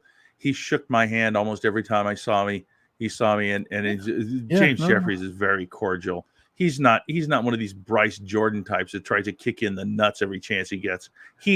James Jeffries is one of those guys. Don't turn your head and try not to laugh. James Jeffries. I was burping. Yeah, sure you were. James Jeffries is one of those guys that integrity is number one. And I just find you sadly mistaken. Yeah, you can find me sadly mistaken all you want, but the reality is what it is. He technically cheated to get that title back, because apparently he needs the title. So, anyhow, another great match that they had. AJ Smooth was not able to do what I wanted him to do, which was to rid us of James Jeffries as the champion. James Jeffries was able to pick up the victory. Good for him, I suppose. he celebrated with some kids on the ramp and gave them high fives and some hugs and high fives all around, blah, blah, blah. He's a good guy. We get it. And that was the end of the night. J Double walks away with the title once again, still your Impact Pro Wrestling champion. So there you go. That's the recap of Friday night. Yeah, overall, definitely one of the. I've only been to 2 Impact Pro Wrestling shows, so this is the better of the 2. Yeah. Overall, yeah, such a long night though, because especially considering I did not catch the nap that I wanted to, because we had done the collective, we did the setup, and then I don't know, we got back to the hotel about like 4:00, and I was thinking like, okay, because we need to be back by like doors open by 5:30, so basically we need to be back there by 5:40 to make sure like if anybody wanted to change our location for commentary in the video, we had to move it. Yep. So yeah, it was kind of like, even just thinking about it makes me even more tired than I am right now, because I'm still in recovery mode from the weekend. So do you want to run real quick through the lineup for SummerSlam? I've got it right here. Give us predictions real quick. Yeah, why not? Call it a night. I think so. Yeah, SummerSlam, for all of you that know, this will be very, very interesting, because as many of you know, Vince McMahon resigned totally and completely over the weekend. If you want to know why, most likely, you can go and look it up on YouTube. There's a lot of information, but I'll tell you real quick, like that the SEC has now involved themselves, and it is going to be most likely federally investigated now, which I think they felt like, let's get him out of here. Because plus more than 14, there's some really bad stuff, I believe, coming. And a lot of people, as we talked about it on Friday, they must have found more. They must have uncovered a lot more stuff. And I think some of it is. This says, "I am redeemed," Jesse. This is the Miro shirt. Who is the Redeemer, and one of my faves. Okay, so let's move on to what will be the first SummerSlam in the Triple H era. First match will be the Mysterios versus Judgment Day, which is Damian Priest and Finn Balor. They crashed Ray's 20th anniversary party last night and lost. Did the Judgment Day. So what do you think? Well, so yeah, I did watch Raw last night. It was still in my mind a product of the Vince McMahon era. Mm-hmm. I don't think Triple H really was too concerned about getting his hands on this one, or even SmackDown on Friday. Yep. But no, there's no reason to think that Mysterios get another win, because it seems like, from everything I was seeing online anyways afterwards, is that it seems like Dominic's going to be the newest member of Judgment Day. Yeah. So I assume at SummerSlam you're going to see that turn. Yeah, my thought was, after they had this 20th anniversary celebration, my thought, in fact, I mentioned it to my son, who happened to be sitting there, and then finally said, I can't watch the rest of all this stuff. But I said, Ray's given this heartfelt speech, and I just said, now's when Dominic should turn on him. Yes. And of course he didn't. We'll most likely have to wait for Saturday, but I would agree with you 100%. Next match, we've got Pat McAfee versus Happy Corbin. What do you think? I haven't seen the build for this at all. I assume that McAfee is going to lose, so it's going to be Happy Corbin, because McAfee seems to defeat the ones who need an uptick, because he is their built-in celebrity, if you will, since he has his own show and his own group of fans who don't necessarily care. They'll listen to his podcast or watch his podcast, but they don't necessarily watch or care about WWE. So I think he'll lose, because Corbin does not necessarily need a win. But I don't know where you have him right now is the right path for him. So I think he Yeah. gets the win because he needs a win indirectly, if that makes sense. Awesome, Tina. Thank you for hopping in. I will be down there with Ace on the 6th at Madhouse in Knoxville, Iowa. Nice. I would disagree with you. I think McAfee's going to beat him simply because McAfee doesn't wrestle that much and it doesn't mean anything, and it's a match. That's all. True. Next match is Seth Rollins versus Riddle. Yeah, this one, because Riddle's been doing this whole RKO, like bromance still, like shouting out Randy as much as he can here and there. I think he's going to pick up the win, but it's going to be with basically like probably delivering like 3 RKOs. Yep. But that's about it. Yeah. I could see either of them winning. Honestly, I feel like Seth might win because he'll still have. I mean, they want to keep him sort of busy for when Cody comes back. Yeah, I think you're right. Next match we have is one that is totally screwed up. I think you're right, Lab Glass. I think that will be one of the matches of the night. This match here, though, The Miz versus Logan Paul, it's in essence it's heel against a guy that they want to be a face, but that is a heel. There's nobody cheering for Logan Paul. I will say the one thing that was cool last night on Raw was that they showed the pre-fight, the recap of the pre-fight that they had. I thought that was an interesting take and something I haven't seen on Raw for a long time, if ever. So that was pretty cool. But what do you think will happen with this? Well, I think you're right. Like, actually, what I would have preferred last night was them just keeping it to a recap of the pre-Raw fight. Because then to still have the improbable, is that whatever the fucking show they're going to give Logan Paul, which is exactly the same as fucking Miz TV. Yeah. Logan Paul's going to get the win because it's going to be his first match, right? And Miz doesn't need it because I don't think even Miz is ever going to be in the actual title picture again because he already has a show outside of WWE. And he can draw based on the fact that he is part of a show now that has a woman, a woman female audience built into it, right? Yeah. So Miz doesn't need it. It's Logan Paul's first match. He's not going to lose because I don't remember the details of this because I didn't give a shit about when he signed his contract, but I think it's like a 2 or 3 year deal.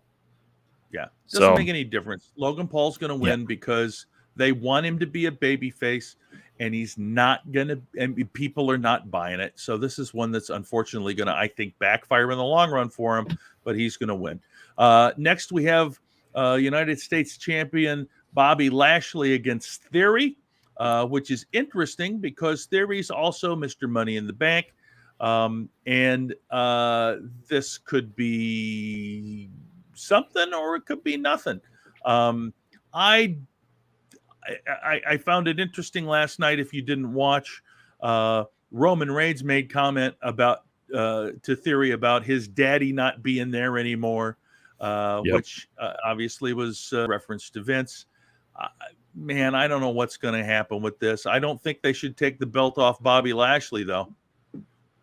No, I'm with you on that one. And Theory got beat up so fucking bad at the start of that show. Like, literally, he got beat up through the entire show. Yeah. So he confronts the head of the table, Roman Reigns, along with the bloodline, or all of the bloodline, if you will. And then Uso, Jay or whatever, Jimmy, whatever, one of the two, slaps him in the back of the head as they're leaving. He wants to start a fight. Doesn't happen. They walk out. Drew McIntyre comes out, who's a SmackDown guy, but it's leading into it, whatever.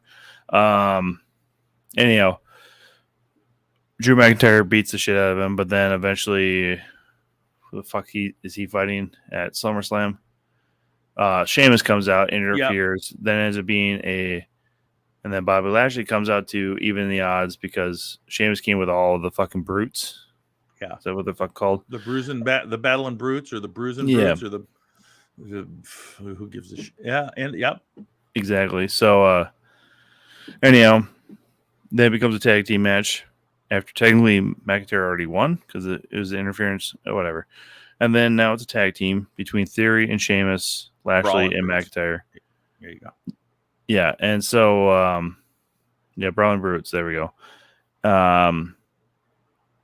Yeah, so I don't see Lashley giving this one up because it makes zero sense trajectory-wise to have Theory hold that title and then still threaten to be the WWE champion if he cashes in Money in the Bank. So yeah, I think that's a difficult thing. There's no way that he would win and then still have that Money in the Bank and whatever.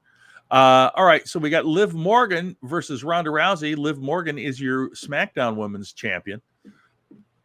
Yeah, I think this one stays with Liv because I think eventually they're going to change Ronda over to Raw as far as booking goes because they need Raw to be bigger because nothing's going to go away against SmackDown on Friday nights directly. Rampage is later than them. Mm-hmm.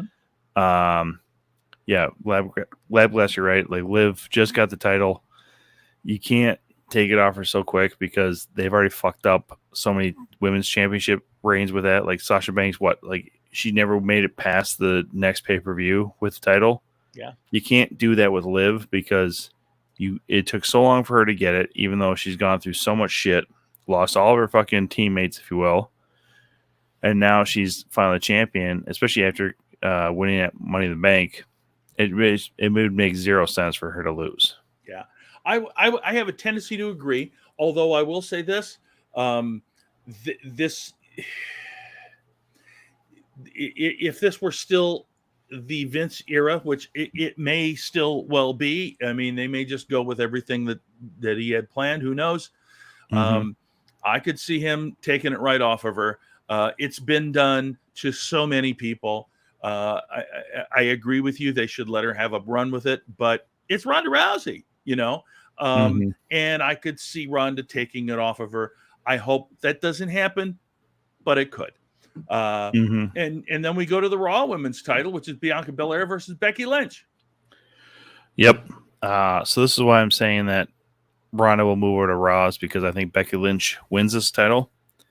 For no other reason, just because I think we saw that WrestleMania when it was the triple threat between Rousey and Flair and Becky Lynch that it was, headlined. So clearly people want to see this even without Charlotte being around right now. I think Becky wins against Bianca Belair, probably then wins the rematch or the return bout on Raw or whatever. That's when you see Ronda come over, make her appearance, challenges Becky then after that. So then whatever pay-per-view or whatever. So I think that's where you're going to see. Yeah. I will say this. It seems odd to me to have Becky do this real quick dip down to crazy and then back up and then win. That's the only thing. I would much rather, for me personally, I would much rather, if I'm going along with your kind of scenario, I'd much rather see Ronda versus Bianca than Ronda versus Becky.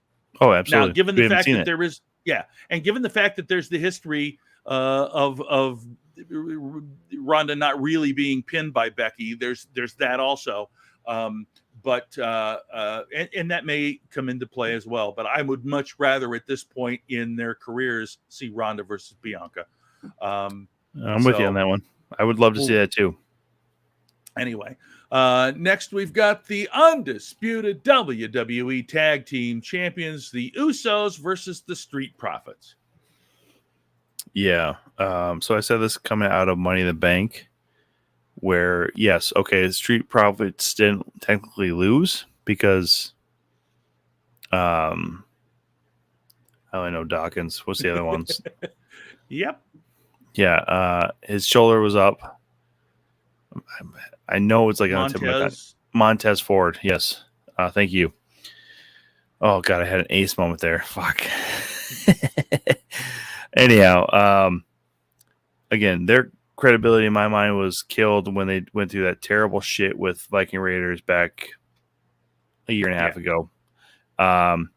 It also seems like more and more that WWE is going to split these guys up, and the Usos, honestly, they've had such better matches against the New Day that I think WWE just really wants to have them hold on to these tag team titles, get very close to the New Day's record, right, for longest run. Yep. And then have that again if Kofi comes back healthy enough to like set that up better long term. Especially considering the fucking the vicious Viking Raiders, or whatever the fuck they're calling them now, just came back. They're a better opponent. I mean, because they still have credibility, which if anybody watched SmackDown on Friday, Xavier Woods was doing guest commentary for the Viking Raiders match and had mentioned them being former ROH and IWGP tag team champions. So that's fucking huge. You don't hear that shit normally. So that's maybe a little bit of tell that, again, Vince wasn't around. So I don't disagree that Street Profits deserve a win here, but WWE is a total clusterfuck, messed them up a year and a half ago. So I don't think they're in their league with the Usos. They're very talented, but I just don't think they're in that realm anymore. Yeah, you're right. You're right, Dan. I mean, let's put it this way. Viking Raiders had cred in NXT, and the minute they brought them up, they became a cartoon act. And they totally, when they did all of that side crap with Street Profits, that hurt both of those teams like immensely. Anytime you get stuck doing a comedy deal, it can't be good for you. With a handful of exceptions, right? If you've already established yourself and do comedy, that's okay. Like Kurt Angle comes to mind. Riddle comes to mind a bit because he's kind of come in as this kind of crackpot, half-baked kind of character. But I mean, in the most part, if they've had you and they're sort of got you bubbling around the middle of the card and then decide to have you be a comedy act, that's not good. I'll say this about this match. I still think that you can't do the bloodline unless they all three have titles. And that's the only reason that I would see for them to maintain that. And as you said, there is talk about breaking up the Street Profits. I don't know why they don't seem to want to break up from everything that they do. The Raiders should be dominating instead of the Usos, but unfortunately, we all know that isn't how Vince was doing stuff. I don't know. Again, I was just going to say them being the Viking Raiders and not War Machine. Yeah. Fuck it. Why? Fuck it. Right. There was your big problem. Okay. And then finally, last match of the evening, the main event, Roman Reigns versus Brock Lesnar, last man standing for the undisputed WWE Universal title, last time ever. Yeah. Since they're already pegging it as the last time ever, that makes me think that's going to be Roman Reigns, right? Because if it goes Brock Lesnar, then they technically need to fight again. Because WWE, yes, no, as far as the rematch clause and shit like that, but they mentioned too much last night as far as Sunday will be 700 days for Roman's title reign. I believe that they have him go a full 1,000. Only because it's that nice round number. 700 looks great. 1,000 puts him closer to Bruno Sammartino. Well, I mean, it's still a long ways from fucking 13 years and shit like that. But the reality is, like, them name dropping people last night because it was Madison Square Garden doesn't mean shit, because you're still not Pedro Morales, you're still not Bruno, you're still not Hulk Hogan. Yeah. As far as title reigns go, because Brock is a part timer, I guess. Well, But I mean, Roman Reigns. so is Roman now. Yeah, Roman Reigns wasn't on fucking Money in the Bank, so I don't know why. Yeah, I don't know. It's so tough to tell. The only thing that I can see, and I don't know if they follow through, because clearly Vince was ready to push Theory to the moon. Mm-hmm. Theory's got Money in the Bank. Theory, we think, loses to Lashley. Yep. He's still got that briefcase. Mm-hmm. The only thing that I can see, I can see this happening. I can see Brock beating Roman. And then I can see Roman getting pissed and beating the tar out of Brock and helping Theory win. And then just now, because he knows he can beat the hell out of Theory. I don't know. I mean, I'm just thinking of scenarios. I'm a Brock guy. You know that. And I'd love to see Brock win. I honestly, I mean, with the whole idea that Brock walked out on SmackDown because he was not informed of Vince leaving, saying if he's gone, I'm gone. I don't know if Brock does anything after this anyway. I just don't know. It's so up in the air in my mind.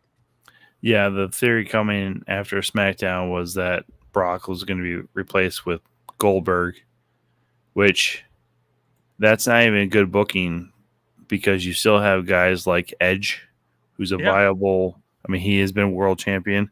And by the way, apparently they're dropping this because I guess all those vignettes were Edge, and they're dropping all that shit, and they're canceling his return for. Because apparently it was supposed to be fucking last night. He was supposed to apparently come in last night and stop Judgment Day from taking out Ray or some shit like that. Never fucking happened. They canceled. All these fucking plans are canceled, I guess. And I think this is where you then see Triple H saying this needs to be fucking reset because this is too close to a former character. Edge is not that character. So, anyhow,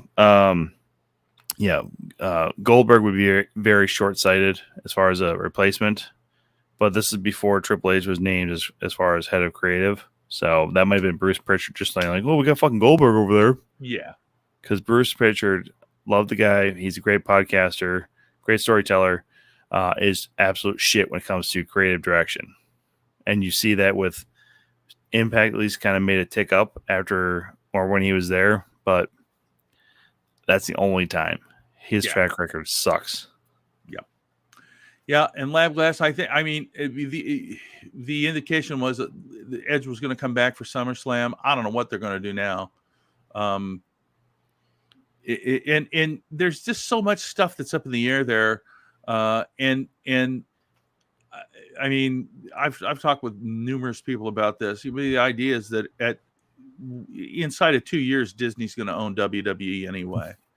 And at that point, who knows what's going to happen there? And that's the thing. I think it's hard for those of us that are fans and have been fans and have had WWE in our wrestling history for so long to look at it and take a step back and look at it from a business standpoint and say, okay, Nick Khan, and we've sort of talked about this a bit, but Nick Khan really was kind of hired to clean it up, to pretty it up, put a bow on it, get it ready to go and put that for sale sign on it because that's what the guy does. And obviously some of the stuff that's happened with Vince, I mean, there's still Carney involved in it and that's the history. So it's, a lot of times they don't, but who knows? I mean, it could be anything, Lab Glass. I mean, we just don't know at this point. I mean, they've got contracts with some of these people that they maybe don't want to continue with. And that might not be on the long-term radar. And they're like, okay, let's get them in. Let's get these appearances that are on the contract over with and get them out of here and move on. I could see Triple H doing that. When you look back at what he did with NXT and the way that he built that program up, I could see him saying, okay, we need to be rid of X and Y and Z so we can, make this better. Anyway. That's a hell of a point. And that there is still so many guys that are on this roster that are or wrestlers that are Triple H people, right? So somebody mentioned that Liv Morgan is a Triple H gal. Yep. Sheamus is a Triple H guy.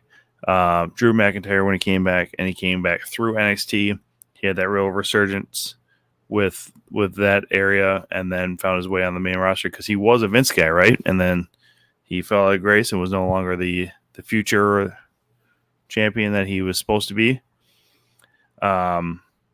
But I mean, there's a lot of room on this roster still to find a better place. Like, prime example is we saw a tag team match last night, and I did not pay attention to a goddamn bit of it, but it was AJ Styles versus Dolph Ziggler versus Alpha Academy.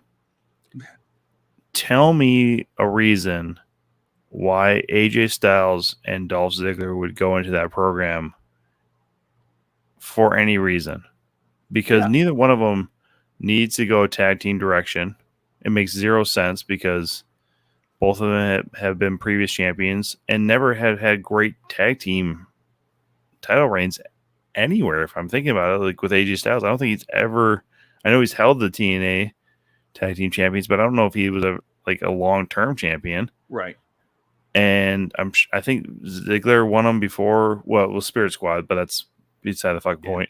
But yeah, it doesn't make any sense to add that as a tag team. And we do know that Triple H knows that tag team wrestling can do well, but you need to create that environment for it to be viable. And WWE needs ways to go to get that viable again. Yeah. Well, it'll be interesting to see what happens on Saturday. And we'll talk about it a little bit with Nerd D on Tuesday. Yep, next week's going to be a big show. We'll have a lot of fun with Nerd D, and we will look forward to that.